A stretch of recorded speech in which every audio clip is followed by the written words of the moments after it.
Olá a todos, paz seja convosco. Eu os abençoo em o nome do Senhor Jesus Cristo, nosso Senhor e também Salvador. Eu gostaria de trazer uma breve mensagem para nós meditarmos. Ela se encontra na primeira carta de Paulo a Timóteo, no capítulo 4, a partir do versículo 1. Mas antes de anunciá-la, gostaria de fazer uma oração também para cada um de nós. Então feche seus olhos comigo, vamos falar com Deus nessa hora. Grande Deus, poderoso Pai, em nome de Jesus Cristo, seu Filho amado, agradecemos ao Senhor por essa rica oportunidade que nos é oferecida no Teu Filho Jesus Cristo.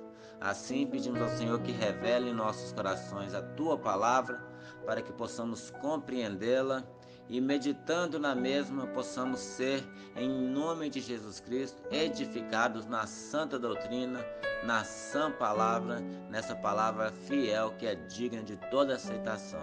Assim te agradecemos em nome de Jesus. Amém. E graças a Deus. Então eu vou estar lendo essa palavra agora.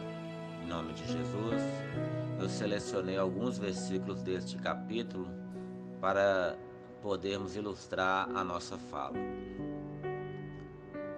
O Espírito diz claramente que nos últimos tempos alguns abandonarão a fé e seguirão espíritos enganadores e doutrinas de demônios.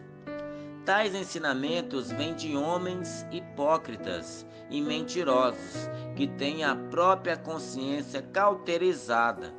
Se você transmitir essas instruções aos irmãos, será um bom ministro de Cristo Jesus, nutrido com a verdade da fé e da boa doutrina que tem seguido. Rejeite, porém, as fábulas profanas de velhas e exercite-se na piedade. Esta é uma afirmação fiel e digna de plena aceitação. Se trabalhamos e lutamos, é porque temos colocado a nossa esperança no Deus vivo, o Salvador de todos os homens, especialmente dos que creem. Ordene e ensine estas coisas. Atente bem para a sua própria vida e para a doutrina, perseverando nesses deveres, pois fazendo isso, você salvará tanto a si mesmo quanto aos que o ouvem. Então, como podemos ver, esta é uma palavra fiel, digna de plena aceitação.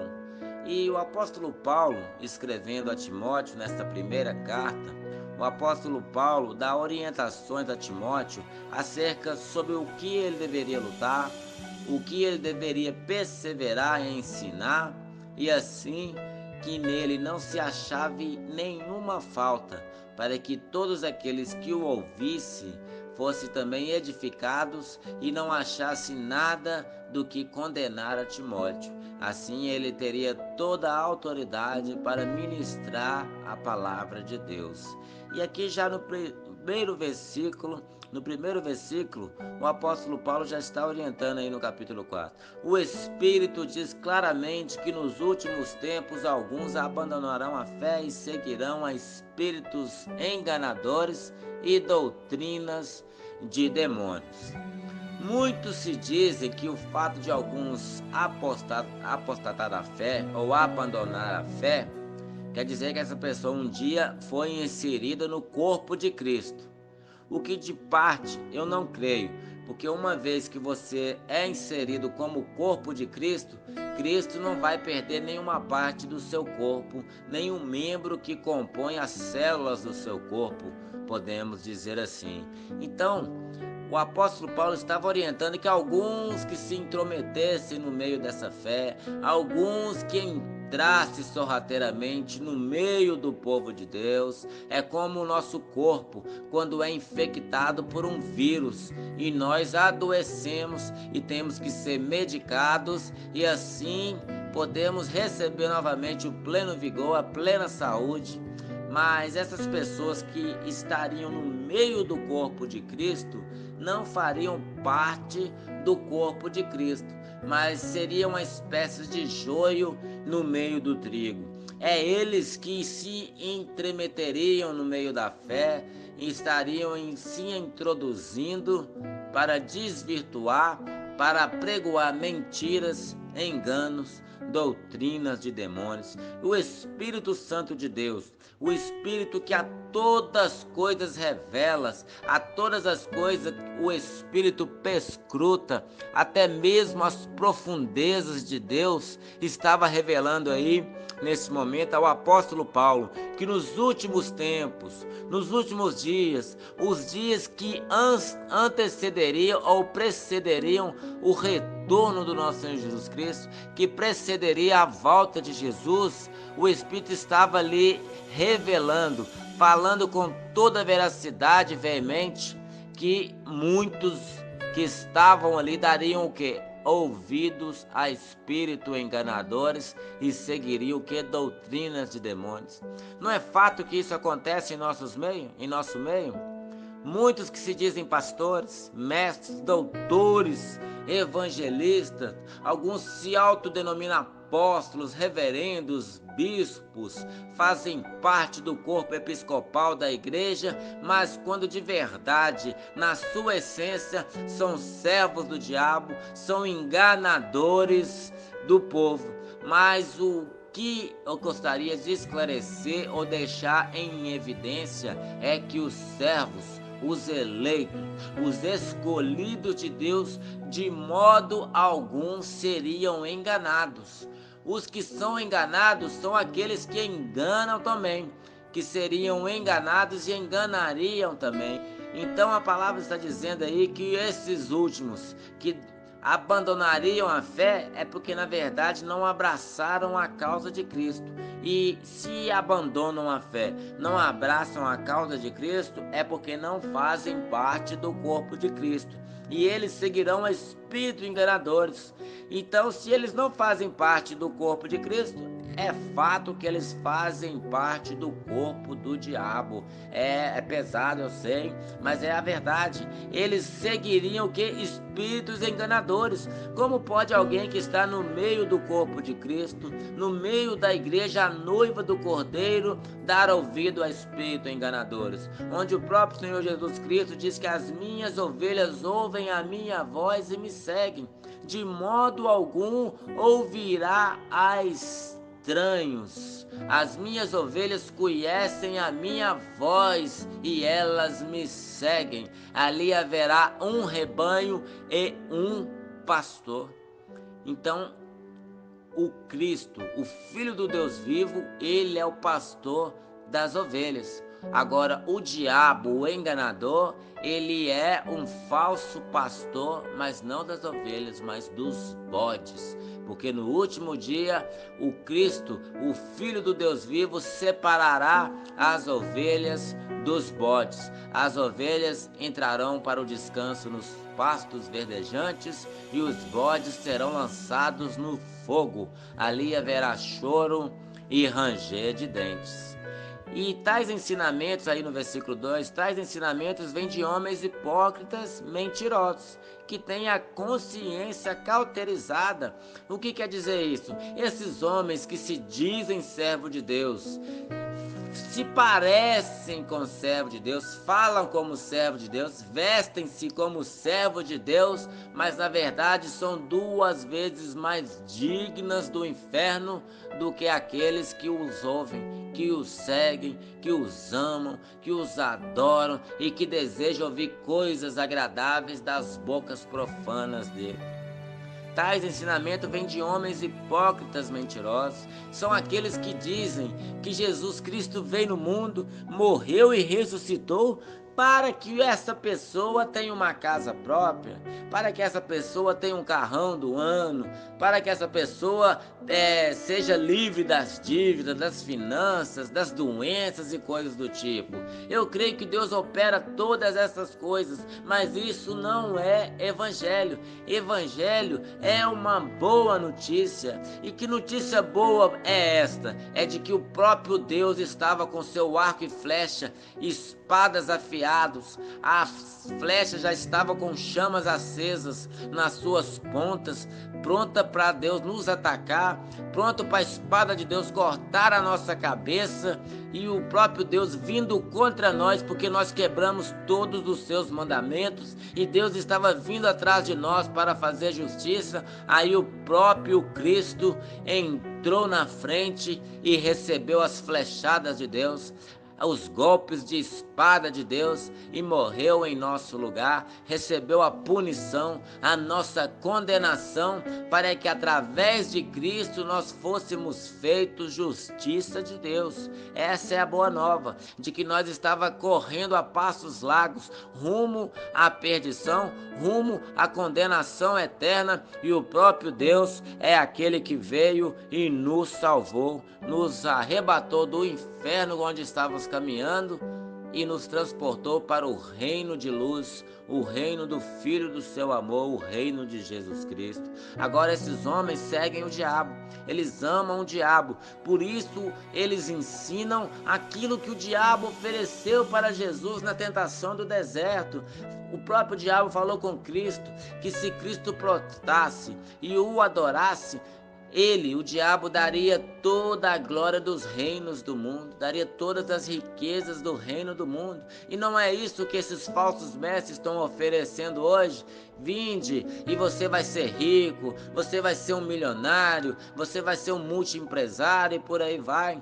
Mas não é isso que o Senhor ensinou. Diz que aqueles que lutam pelo dinheiro, correm atrás do dinheiro, tem se metido em muitas astúcias, e o amor ao dinheiro é a raiz de todo mal, conforme está escrito em Timóteo mesmo, de acordo com as palavras do apóstolo Paulo. Então esses homens são hipócritas e ensinam enganos e mentiras que vêm da parte do diabo, que é o pai da mentira e é homicida desde sempre. E a palavra está falando que eles têm a consciência cauterizada. O que é cauterizar uma consciência? É transformar o cérebro da pessoa numa pedra. Se o cérebro é uma pedra, então não pensa, não raciocina, o Espírito Santo não age nas pedras. Então essa pessoa ela é enganada, porque ela segue mestres que têm a mente cauterizada, uma mente petrificada.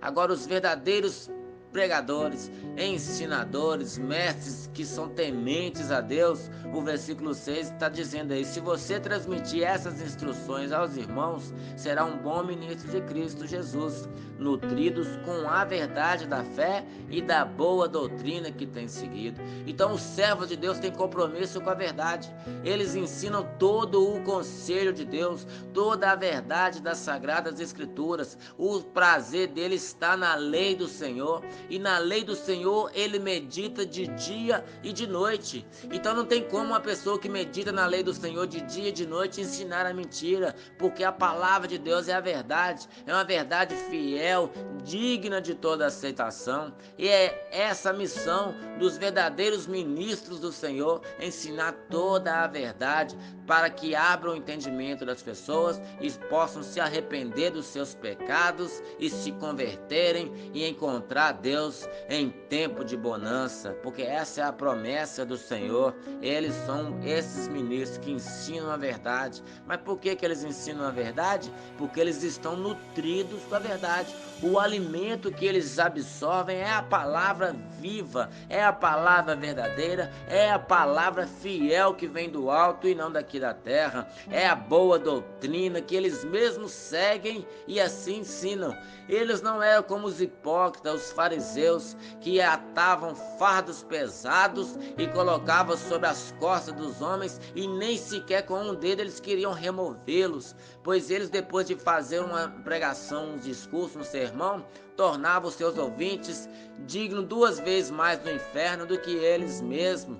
Eles ensinavam, mostravam o caminho que eles tinham que seguir, mas eles mesmos não seguiam. Eles ensinavam toda a tradição dos fariseus hipócritas, mas eles mesmos não seguiam essa tradição. Você pode ler isso com o tempo no capítulo 23 do Evangelho de Mateus, onde o próprio Senhor Jesus os acusa e os condena, e ali eles expõem toda a mentira e a soberba que vinham da parte deles. Então, no versículo 7, o apóstolo Paulo está mandando Timóteo: rejeite, porém, as fábulas profanas de velhas e exercite na piedade. O que é isso? Muitas tradições é passada de geração a geração. Olha, o meu pai, a minha mãe, o pai da minha mãe, o avô, o tataravô fazia assim, assim, assim, e quer que a gente segue o ensino deles e não a santa letra, não as santas escrituras, não as sagradas escrituras, e isso é condenável da parte de Deus, e não é bom que seja assim. Então, o apóstolo Paulo mandou ele fugir, rejeitar essas fábulas profanas e exercitar na piedade. É viver em oração, é ser um homem piedoso, que busca o Senhor em todo o tempo. E o apóstolo Paulo ainda confirma que esta é uma afirmação fiel, digna, plena de aceitação. Se trabalhamos e lutamos, é porque temos colocado a nossa esperança no Deus vivo. Nós não temos esperança em nenhum outro, a não ser no Deus verdadeiro, o Salvador de todos os homens. Mas Ele é Salvador especialmente dos que creem. Aqueles que não creem não serão salvos. Porque está escrito no Evangelho de Marcos, capítulo 16, versículo 16: quem crê e for batizado será salvo. Quem não crê já está condenado. É o que a palavra nos ensina, não é verdade? Então aí está dizendo dessa forma para que nós entendamos. E no versículo 11 o apóstolo Paulo está mandando ele ordenar e ensinar essas coisas. Atente bem para a sua própria vida e para a doutrina, perseverando nesses deveres, pois fazendo isso você salvará tanto a si mesmo quanto aos que ouvem. Então devemos ensinar a verdade e também praticar a verdade. Assim como queremos que os outros vivam da fé, assim nós também devemos viver pela fé. Devemos fugir de todo mal, de todo o poder do pecado, de todo o poder que não pertence ao Senhor, e viver debaixo da potente mão do Senhor, que ao tempo certo Ele nos exaltará, na verdade nos elevará tão alto que romperemos as barreiras das nuvens e adentraremos o santo céu do Senhor, e ali viveremos com Ele para todo sempre. Essa é a palavra de Deus para nós nesse momento. Então, que Deus te abençoe, te guarde e te fortaleça em nome de Jesus Cristo. É o que eu desejo em nome de Jesus. Amém? Te abençoe em nome de Jesus. Que Deus possa te honrar e continuar te guardando de todo mal. Esse é o meu desejo em nome de Jesus. Que Deus vos abençoe poderosamente. Até mais, se Deus quiser.